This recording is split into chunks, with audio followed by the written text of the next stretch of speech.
Hi, I'm Paul. And I'm Kate. We've talked about how to paddle safely, including the importance of always wearing your life jacket, dressing for conditions, and a few essential items to bring with you every time. But you may be wondering, what happens if I flip? Paddlers often say that we're all between swims. Flipping is always a possibility, and if you end up in the water, paddlers call that swimming. There are many ways to get back in a kayak. With practice, you can do some of these on your own, and some require the help of a buddy.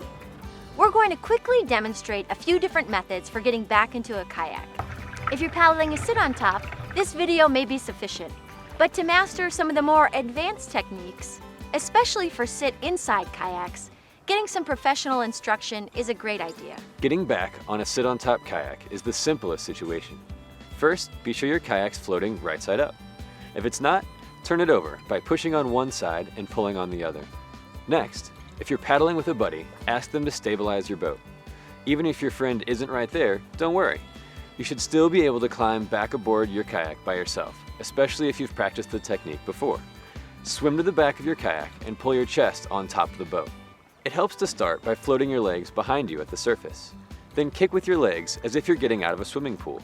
Slide your body toward the cockpit by pulling yourself towards it with your arms while staying low, allowing your legs to hang off either side for stability. Once you reach the cockpit, sit up, straddling the boat, and swing your legs through the water until you can sit low in the seat and pull your feet on top. Grab your paddle and you're ready to go. Another variation is to climb on from the side, just in front of the seat where the side of the boat is the lowest. Again, start with your feet at the surface and kick to pull your chest onto the boat. Scoot your hips up and then twist into the seat. This works with more stable boats or when gear on a deck makes it hard to scoot down from the end. Remember to practice in real-world conditions. Since you're most likely to flip in wind and waves, don't just practice in a calm harbor. With a sit-inside kayak, things are more difficult. Often, they're less stable, and when they flip, they can fill with water, which makes them way less stable. We don't have time to fully teach these skills in this video, but we want you to know what's possible.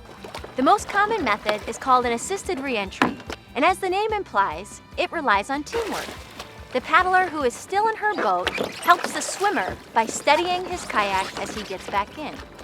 Once things are secure and the situation allows, pump out the water. You can also drain the boat before helping the swimmer back in if time allows. It's a reliable method, but again, requires some practice and teamwork to pull off, especially in rough conditions. Make sure that your sit-inside has bulkheads, watertight compartments in the front and back to keep it from sinking, even when the cockpit fills with water.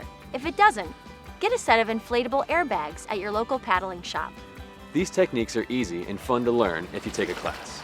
And if you have a sit-inside kayak, we recommend you take one. Check with your local paddling shop or go online to find instructors in your area. And remember, with any of these techniques, it's important to practice them in the places you'll actually use them. That's what happens when you flip. It's nothing to worry about if you've practiced what to do. So remember, be smart, be safe, have fun.